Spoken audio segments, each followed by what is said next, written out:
कुमार मनीष करके लिखते हैं $1,885 ये आपका उसमें है क्या मनीष कुमार का Manish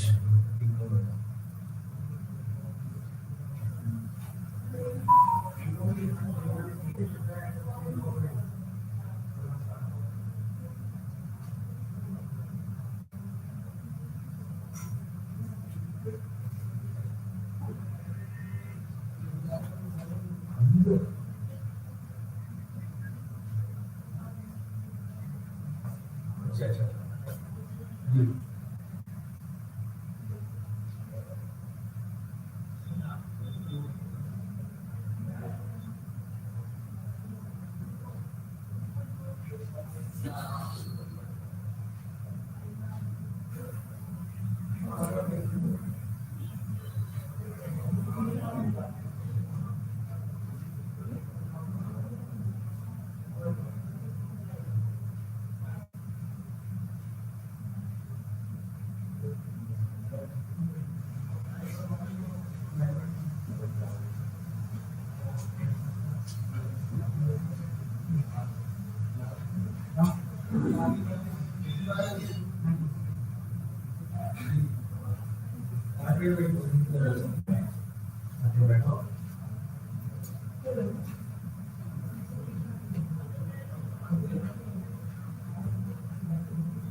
Welcome students to and the other learners to the today's session of marketing management. I am Narendra Kumar Tuli. I am from IRTS 1982 batch, but have been associated with IGNOU for different counseling sessions, particularly about marketing and some other areas also. Today's topic, of course, is about marketing management. We'll be having a total of 4 sessions in a week. We'll try to cover up the basics of the subject because for us limited time to go into the details, but we'll try to give you an overview of the subject so that you have an idea of what to expect when you are actually going through your study material and maybe some other lecture sessions and counseling sessions, different points of time. Now, marketing, what do you understand by market? What do you see on the screen? It's the market. So, where people go to buy things and sellers are there to sell their goods. Is the market. So it could be a place. Market word comes from Latin word marketis, which means a place where buyers and sellers meet for the business. Traditional have been haats, melas, and then the latest is the e-commerce sites. And depending upon what is the end purpose of the term, different terms are used for the market. It can be used in respect of the network of institutions like wholesalers, distributors, stockists, retailers, and others who deal in a product.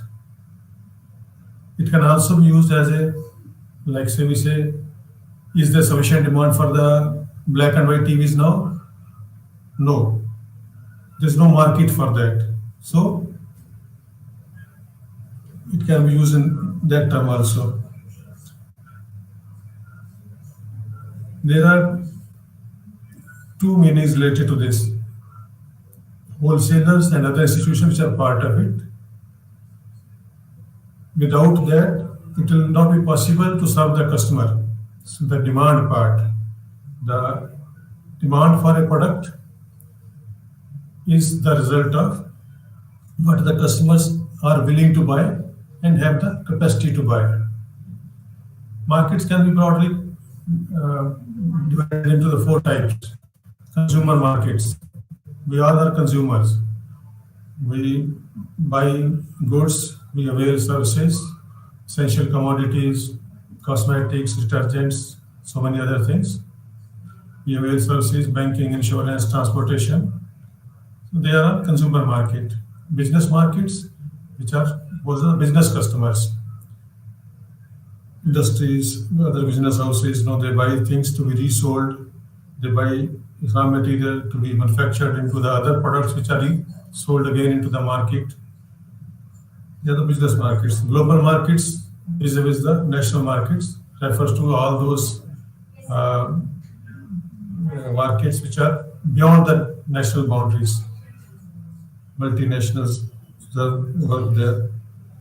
Then some of the are the what we call non-profit markets, NGOs, religious bodies, educational institutions which are run as trusts, public libraries. Their organization setup is similar. Only thing is they don't work for the profit motive. And of course, government is a big market by itself in the sense that government purchases a lot of quantities for its requirements, goods, services, for redistribution at times like even the PDS, public distribution system, government buys from the market, redistributes to the public, and government buys so many other things also from time to time for use by its offices.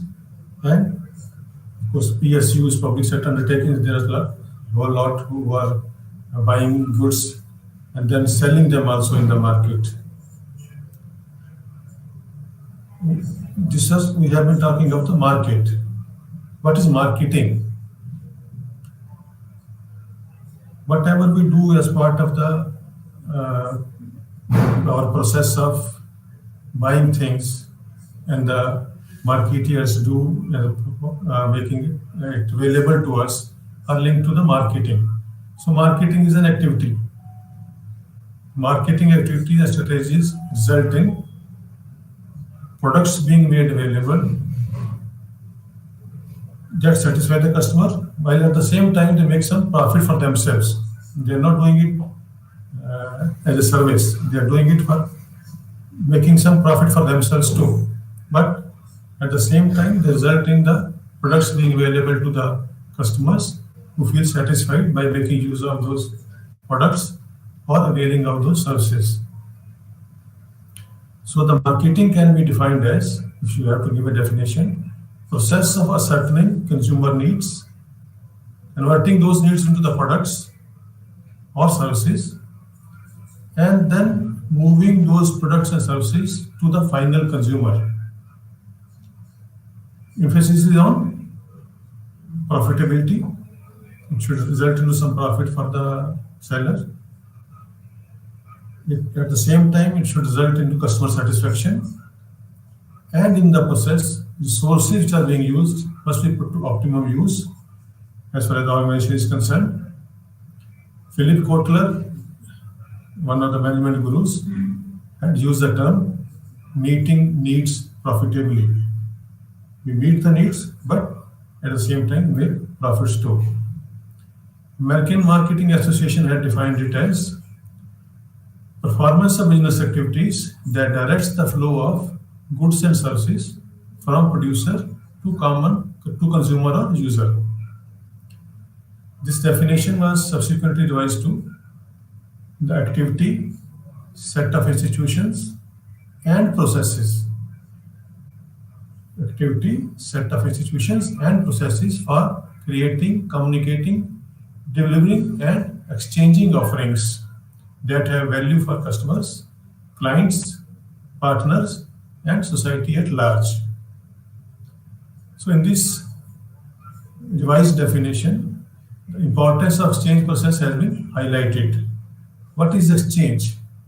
When we exchange a thing, we are giving or receiving something and in return for something else. Like when we are there in the market, we buy something, we may pay for it in terms of money, or the traditional old markets used to be barter system. We take something, we give something in return. Because with the coming up of the money as a medium of exchange, money is the source which is exchanged for availing services or buying goods.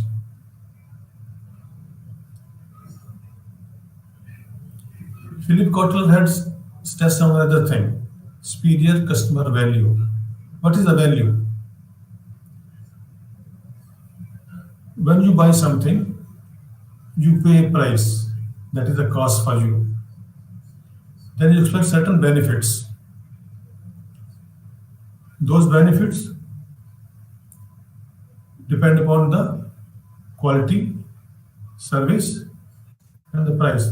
The difference between the benefits expected and the price which you pay, the cost which you pay, results in the value for the customer. If the quality is better, benefit increases. If the quality remains the same, price increases because of the higher costs, the value decreases as far as the customer is concerned. Customer is concerned more with the value which he sees when he buys a good or avails a service. Why does a customer buy a thing? Because he needs the product. Need is the state of being deprived of something. You don't have something, so you feel the need for it. Of course, needs, wants, and demands, there can be slight difference. It can happen that you need a thing, but you don't want it. Maybe just simply because you are not aware. Or you may want a thing, which you don't need. A drunkard may want to have liquor but doesn't really need it. A person may need preventive health care but may not want it, either because he is not aware of such a thing being available, or maybe because he is not in a position to pay for it.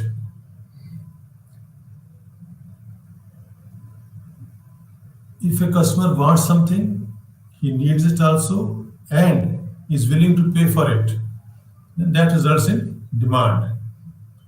A marketeer or a producer is primarily concerned with the demand, because if he produces a product for which there is no demand, then there is no point.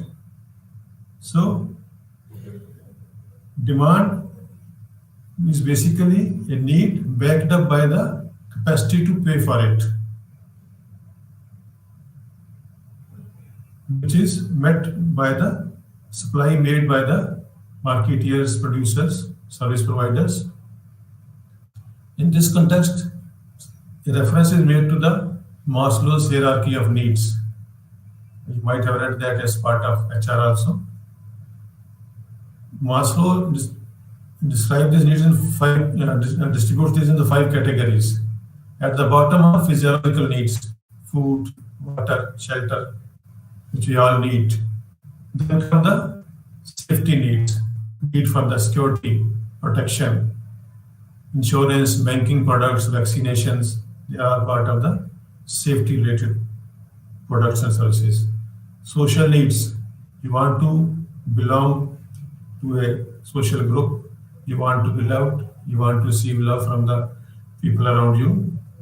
Esteem needs, self-esteem, recognition, status. And at the top is self-actualization, which is at the stage when you try to do the self-development and realization. Important point with reference to this hierarchy of need is that satisfied needs are no longer the motivating factors. Unsatisfied needs remain the motivating factor. You want to buy something, you will go for it only if you have not had it before. Most of the time, if you have had it and any of your needs have been satisfied, then subsequent demand for it may be less. So unsatisfied needs are the motivating factors for the customers to go to the market for availing of that service or buying that product. This is the chart which shows you the same thing. Physiological needs, air, water, food, safety needs, personal security, employment, resources, love and belonging, esteem, self-actualization. Self-actualization, like a painter paints, you may not be doing it for money, you may do it just because he loves to do it. That is the stage where the self-actualization comes. From the customer's perspective, these needs can be categorized into again the 5 types. Stated needs, what the customer actually explicitly states that this is what he wants. He wants, say, customer says he wants to open a bank account. Real need is more specific. Say that you want to go to have a bank account, which is basically a savings bank account, and it should be some bank which is nearest to your area, nearest to your where you stay, your residential area. Unstated needs, you may like to have a debit card, a checkbook facility. That is all part of the. This is not specifically stated. When you want to open an account, it's not opening an account is a real need. Unstated need is add on to that, having a debit card and a checkbook facility. And if you go to the bank and you find the premises very neat and clean, and the behavior welcoming, smiling, people behave decently with you, then that is a delight, that adds to the delight need.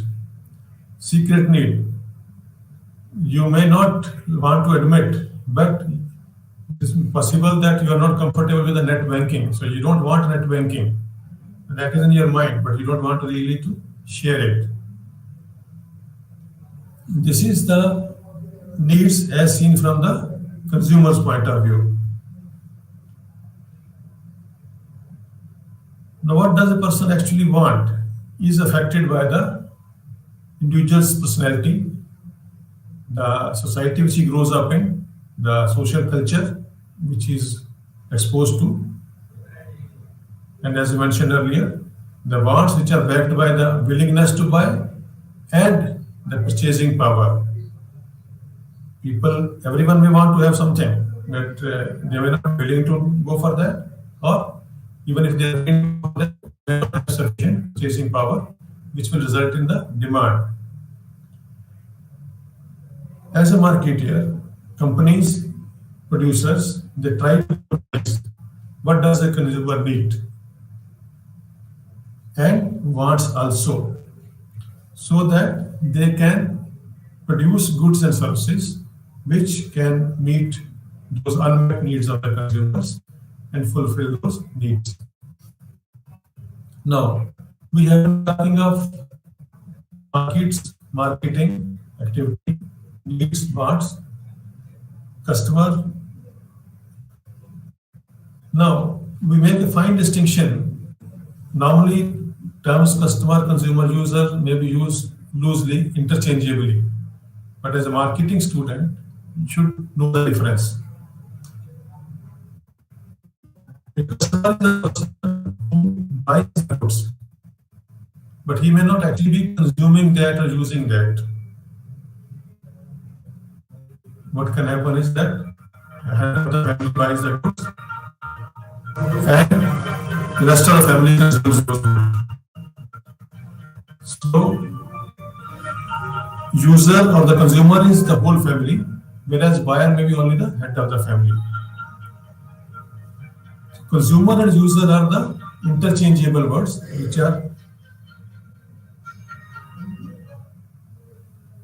which can be usable person who is using or actually consuming. They are the consumer or the user. Customer is like it can happen in the organizational context that actual buying may be done by the purchase department, purchase officer, but the usage is by the rest of the organization, whole of the organization uses. Like say small thing as stationery. Stationery, each one doesn't buy in the organizational context for him, individually for himself. It is bought by someone, but made available to the rest of the organization for usage.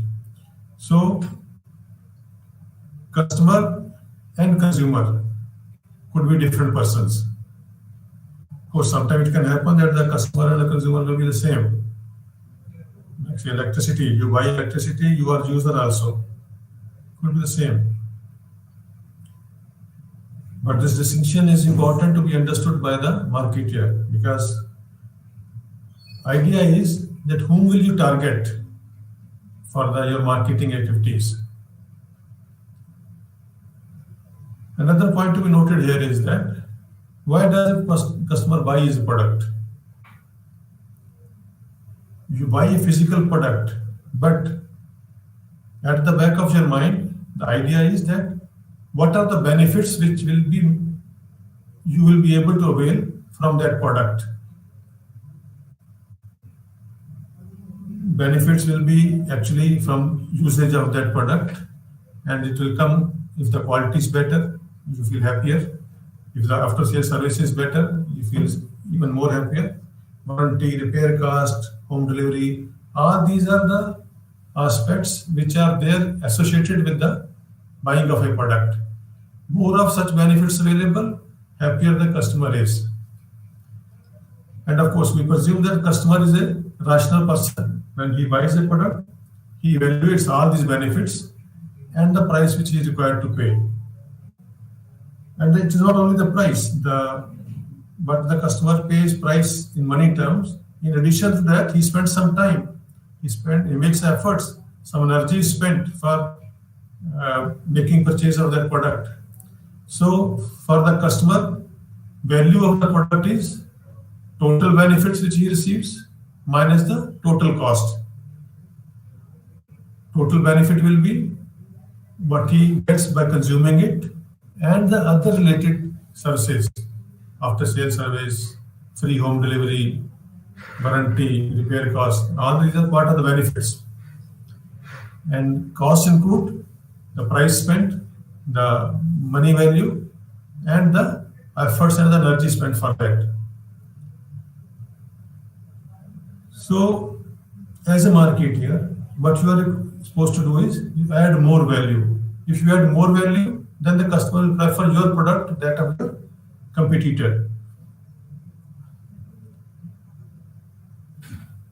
Satisfaction of the customer is more if he is getting more than what he expected. And you buy something with certain expectations. If those expectations are not met, customer will be unhappy. If you get more than what you were expecting, you are happy. You will feel satisfied. So that satisfaction is the post-purchase phenomenon, which comes from preparing it with your expectation which you had before you made the purchase. So experience minus expectations will be the measure of customer satisfaction. If the customer is satisfied, then he will be a repeat buyer for you. He will develop some loyalty towards your product. And of course, having a repeat buyer is much easier than ensuring a new buyer for your product. Over a period of time, the marketing philosophy concepts have developed from production, product, to selling, to marketing, to holistic marketing now. We will not dwell on that in detail because of the limitation of time, since we are supposed to give only a bird's eye view. But the fact is that as the economy has developed from underdeveloped to industrialization stage, semi-developed, developed stage, accordingly, the marketing concepts, the philosophies have changed from production to product to selling to marketing, and the latest one being the holistic marketing concept. This is the graph showing you the area. Holistic marketing covers basically 4 components.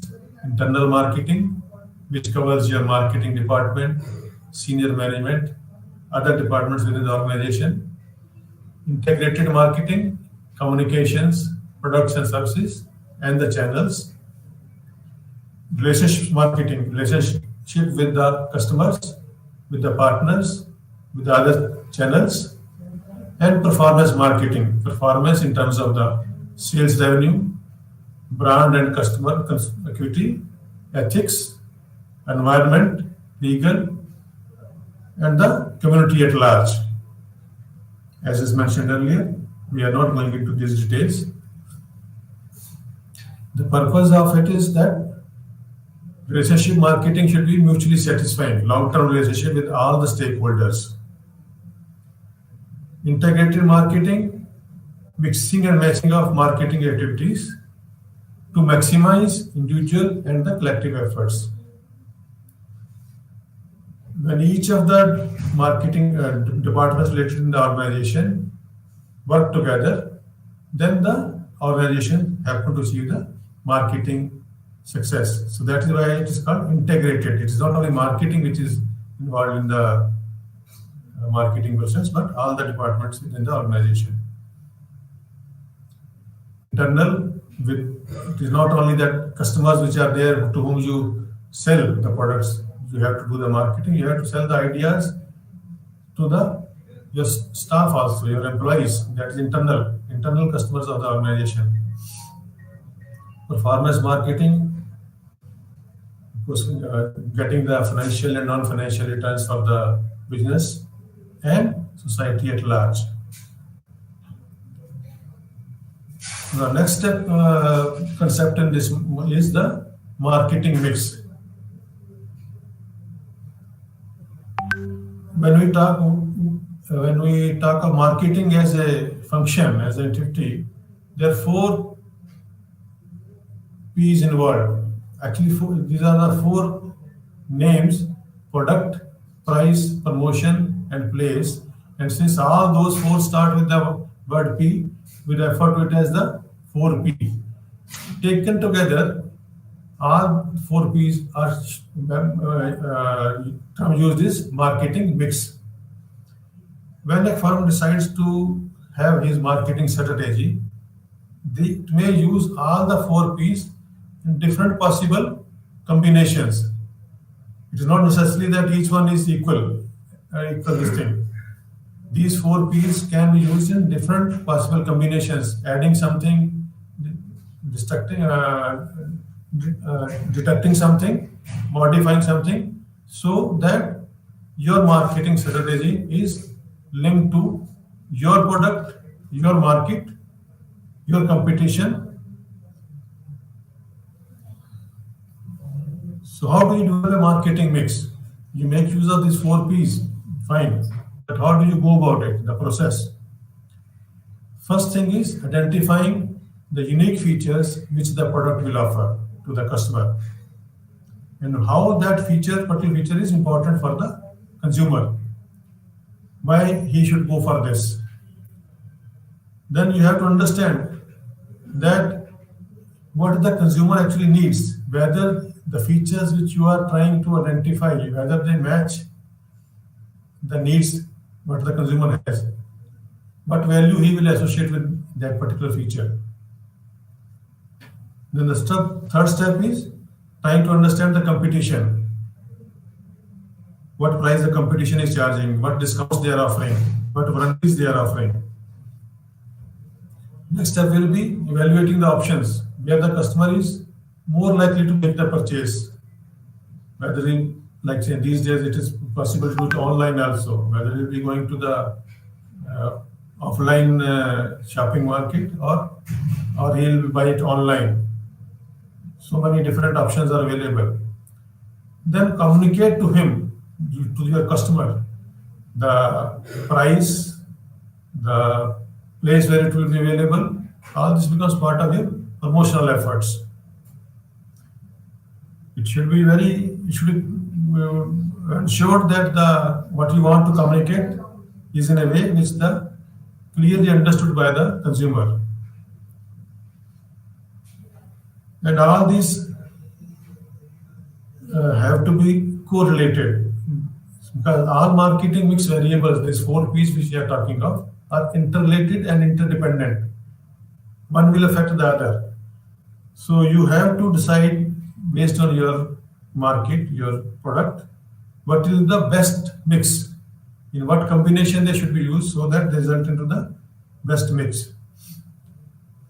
Of course, there are four A's corresponding to the four P's.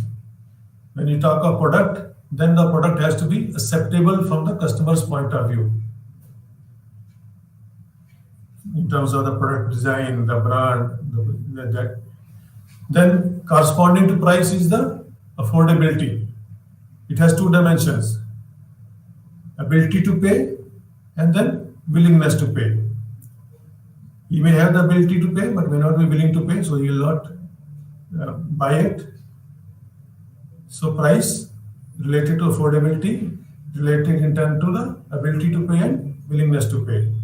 Accessibility is related to the place, where the product is available and whether that is a place where the person can conveniently approach. How convenient this is. More convenient, more likely the purchase. Promotion, making people aware of your product, your product's features, your product's price, place where it is available, to persuade them to buy. It is related to the awareness of the brand as well as knowledge about the product.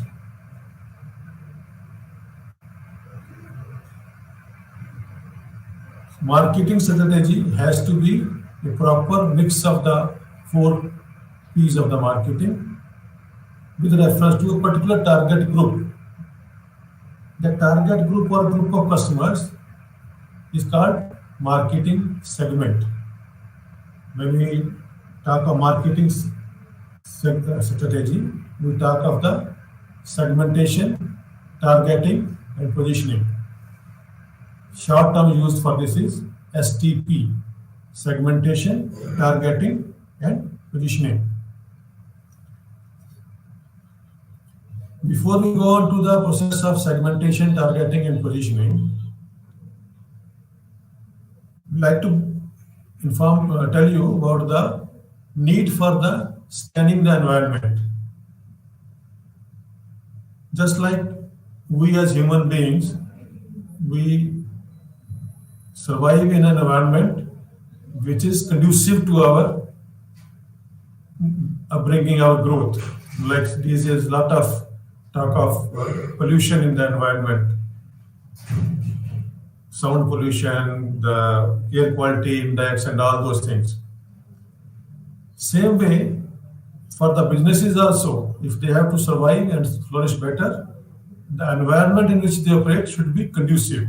So, therefore, there is a need to scan or to assess the environment in which the firm is going to operate. That is called the marketing environment of the firm. What is the idea? Why should you do it? Is to identify changes, trends, opportunities, and threats. One term which some of you might be familiar, those who come from the commerce background, SWOT analysis, SWOT, strengths, weaknesses, opportunities, and threats. That is all part of the environmental scanning. If the organization don't do it, then they are likely to miss so many opportunities which may come up in the organization. This can be what we call macro environment, overall broad term. Macro may refer to the demographic, economic, natural, cultural, technological, political. Demographic related to the demographic, population, economic conditions, natural resources available, technological, political setup of the day, and culture of the society as such. These, that was in the pictorial form. This is the, and each of them influence each other.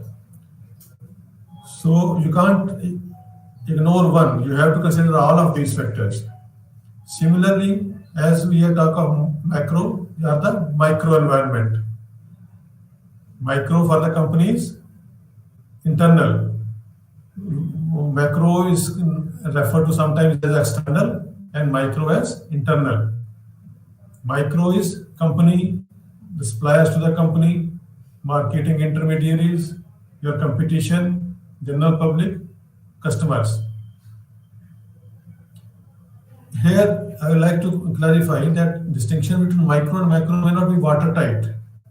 So when we talk of national economy, something which is at the national level, macro may be the international conditions. When we talk of a regional or a particular industry, macro may be with reference to the national economy, national political level, and all those things. When we talk of a particular unit, particular industrial unit, then whatever is obtaining in that industry may be part of macro for that, and other may be internal. So depending upon the situation and the reference point, the macro and micro may be interchangeable in certain references. Demographic environment, going into slight details about these macro factors. Study of the population, people, their age distribution, occupation, religious background. We are not going into details because of being we have limited time at our disposal. Natural environment in terms of the availability of raw materials, climatic conditions, energy availability, pollution levels, and regulations related to that. Economic environment, the general state of the economy, like say recently during lockdown conditions, economy was virtually at standstill. There was downfall in the GDP, and of course some of the workforce had problem getting the proper income. And now, of course, we are back to the normal, things are improving. So all this becomes part of the at particular point of time, but it is economic environment for the organization. Technological changes influence, the way things are produced. Technology may help us improve the quality of goods. Technology may help us, like say, IT penetration and mobile penetration has made it possible for the e-commerce to develop. If the digital technology was not there, it would not have been possible. Now even the marketing, digital technology is used as a marketing tool also. Socioculture, society which we live in. Each society has its own beliefs, values, lifestyles, which keep changing. Culture, all aspects of society, such as religion, knowledge, language, laws, customs, traditions, all this becomes part of a culture. Political, which is the party in power at the center.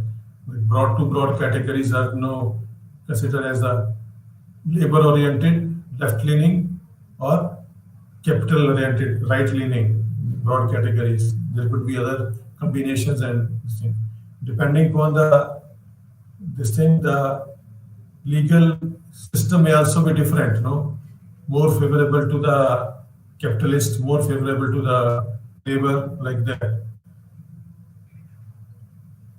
It may be, like the taxation laws, whether the taxes are more for the business firms or taxes are less for the business firms, will make a lot of difference in terms of the cost of production for the business houses. Consumer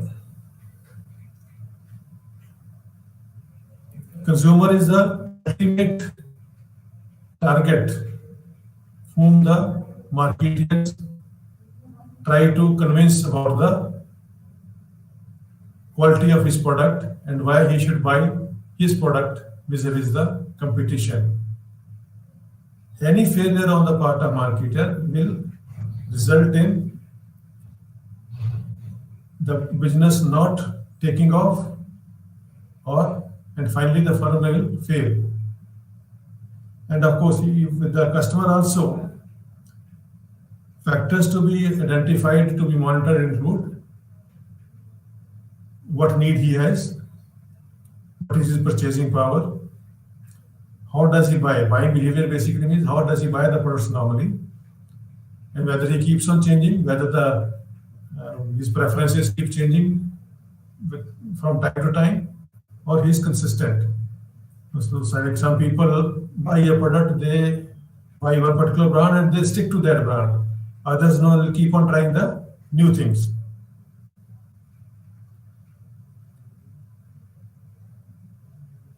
Intermediaries are those who are your channels of distribution, both sides, in terms of storing of supplies and in terms of making goods available to buyers. Competition goes very few industries,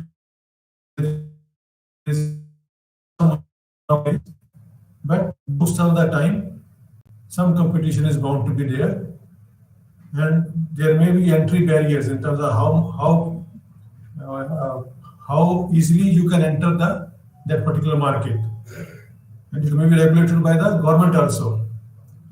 In certain areas, the government regulations may be rigid; in other areas, it may not be rigid. Suppliers, these are all part of your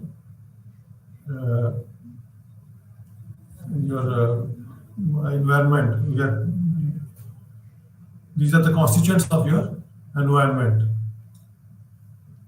What has changed recently in the Indian environment is there is a change from seller's market to buyer's market. Like one example is that, like, you had, say, 15-20 years back only two brands of cars in the market, Fiat and the Ambassador. Now you are spoiled for your choice. That is it, change from seller's market to the buyer's market. Mobile revolution has come, so many smartphones are there, internet penetration has increased, growth of e-commerce has happened, services economy has gone up. These are the changes which have happened in the Indian environment. How do you do this scanning? How do you do that environmental scanning or SWOT analysis? You do the market research. For that, market research basically involves a systematic way of gathering, recording, analyzing the data relating to the marketing of goods. Yes. And this covers all the fields: product, price, distribution, advertising, promotion, publicity, external environment. All could be part of the market research. Market research could be related to all these areas: customer, advertising, product, distribution, sales, environment. As we progress in our course of lessons further, we'll be maybe going into the details, but we are just now making you familiar with these aspects, that marketing research may be required and may be required in all the fields of the market areas. What is the process involved? The first stage is identifying the problem and defining it properly. Then going for a research design, that how will you do the research. Having finalized the design, then you may go for the actual field work. In that field work basically involves going to the field to collect the data as per your research design. Having collected the data, next stage is analyzing that data for the purpose of reaching some conclusions. Because collection of data is useful only when you are able to analyze it, reach some conclusion which will help you in the decision-making process. If you are not able to do that, then all this work is useless. Then having reached some conclusions, then the whole thing has to be presented in a report so that people know what all has happened, what are the recommendations, and then how do you implement, and actual implementation of that. We are not going into the details of these steps, but just be familiar that first stage is problem research. Then deciding the design basically is that what will be your research instruments, sampling plan, what will be the cost involved for these. Then data collection. Data may be primary data which you collect yourself, or secondary data which you collect which has been collected by some other organization and you are making use of it. Instruments may include questionnaire, qualitative measures, technical devices, fieldwork, collection, data analysis, classifying the data, report presentation. It may be advisable to prepare a detailed report as well as a what we call an executive summary, so that those who cannot go through the details are able to go through the executive summary of the recommendations made.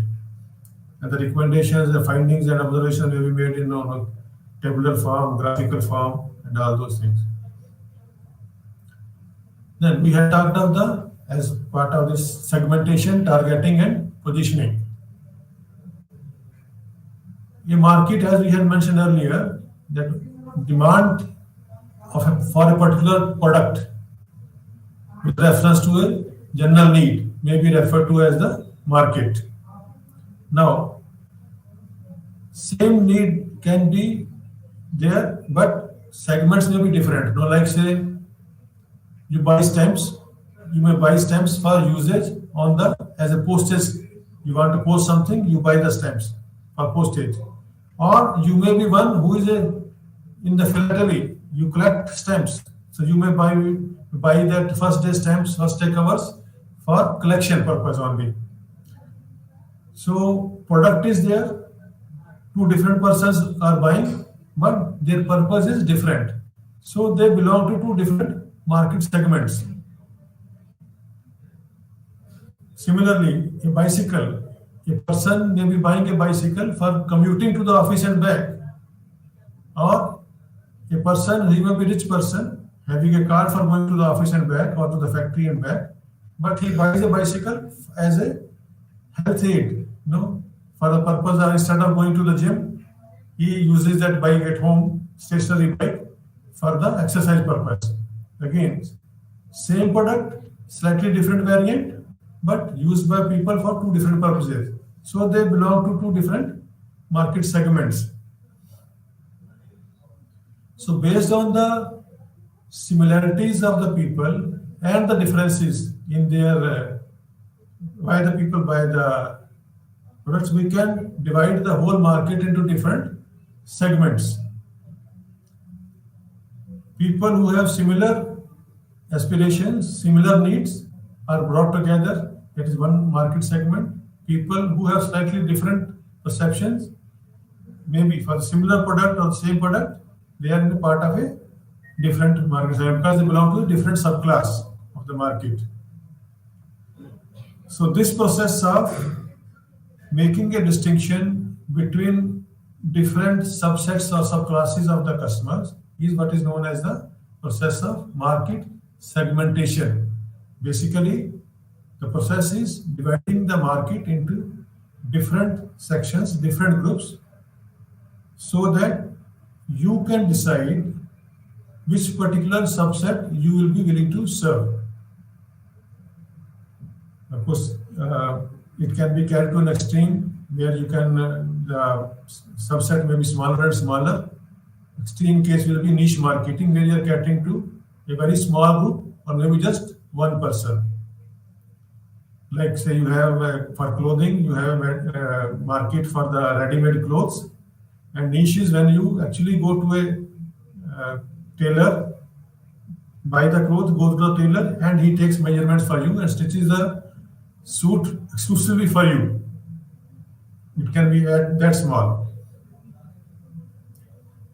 And of course, these segments may keep changing. It may not be possible that there will be no change in the segment. They are not watertight. They may keep changing over a period of time.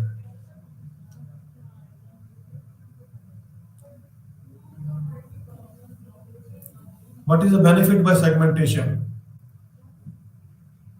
Each firm has limited resources, and it may not be possible for it to cater to the whole lot of people or the potential customers available. Dividing the market into sub-segments will help the firm decide which particular group, which particular segment of the market it is willing to target, which it will be able to serve better than its competition. It may happen that in certain areas there is no competition, certain areas where the competition is underperforming. So, if you are able to decide that and concentrate on that, focus your energies on that smaller segment, then you are able to achieve better customer satisfaction.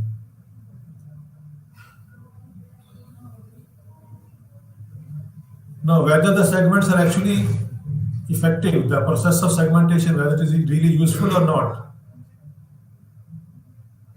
Segments may not be mutually exclusive, but the process of segmentation is, yes, it helps you in concentrating, focusing on a smaller group, and to that extent, it helps in the marketing process. And marketing segmentation may not be only on the basis of the product. It may be based on the price. It may be based on the positioning. It may be based on the distribution channel, how the things are distributed. Where the differences between the products are marginal, very little, there the segmentation process may not be very effective. How do you segment? On what basis? It will be based on what benefits the people are seeking from the product. Like we mentioned about the philately, postage stamp. One person is buying postage stamp for the purpose of posting a product. Another is buying it for the purpose of collection. Or the bicycle example we have taken. It may be based on the geographical areas, rural, urban, region, state, nation, climatic conditions. See like north is having extreme winter and extreme summer conditions, whereas south is hardly having any winter. So the demand for certain products may not be there. There will be no demand for the woolens in the south, southern and South India. Demography, population, age, gender, family size, income, occupation. That could have, any of these could be the basis of segmentation. Psychographic. What are the people's interests, their activities, their opinions? Based on that, also you could segment the market. Values and lifestyle of the people. How much is the usage rate? Some people use the thing occasionally, some people use it regularly. How loyal are the people to a particular brand, or they are not? Or maybe segment could be by generation, younger lot, middle-aged, senior people or teenagers, they call it these days. Even based on that, there could be a change. Similarly, as is for consumer markets, similarly there could be segmentation for the organizational or industrial markets also. It could be based on the type of consumer and user, size of the customer, major or minor accounts, or the type of buying situation, whether it is being bought for the first time, whether it is being rebought with a modified preference, modification of the purchase order, or it may be rebuy straight away as it is without any change. Targeting. To repeat, we as a marketeer will not be able to serve the whole market as such because of limitation of resources. Any of the organization will have a limitation of resources. So you try to look at what particular segment, having done the segmentation, should be your target market on whom you should be concentrating for the purpose of all the marketing activities. Of course, if the firm has more resources, it may pick up more than one segments. It may not be only one segment. It may target more than one. Of course, the marketing mix of the 4 P's may be different for each market segment. That is the thing which a firm may have to decide, depending on the situation obtaining.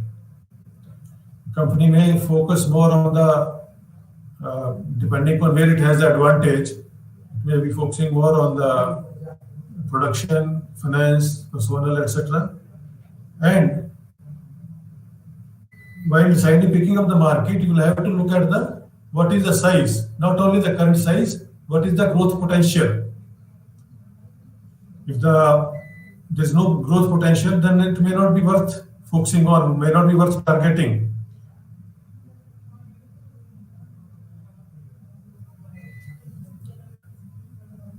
What are the risks involved?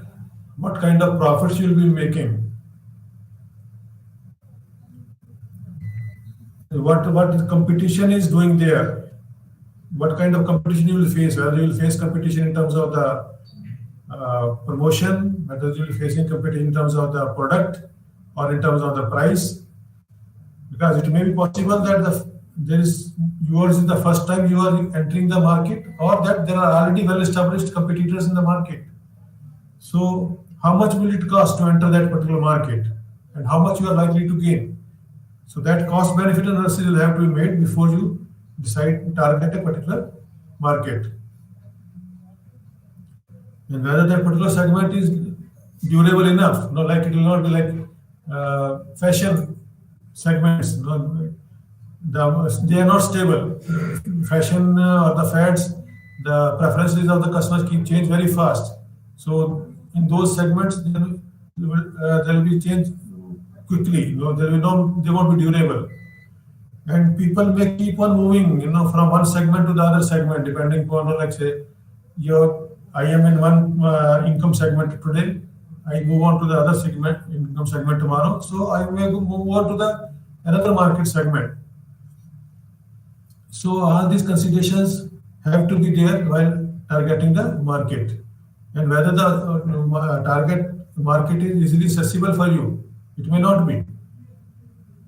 All other things may be suitable, but it is not easy to reach that market for you. You identify a market, a rural segment that's somewhere deep south, and if you are based in, say, northern area, it may not be accessible for you. There may be others for whom it is more easily accessible. They will be able to target it much better than you.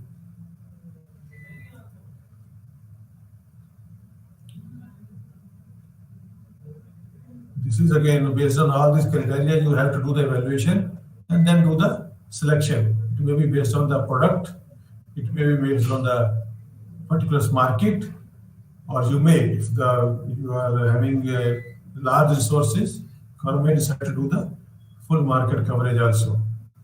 Positioning is now you try to make an image in the mind of the customer about your product.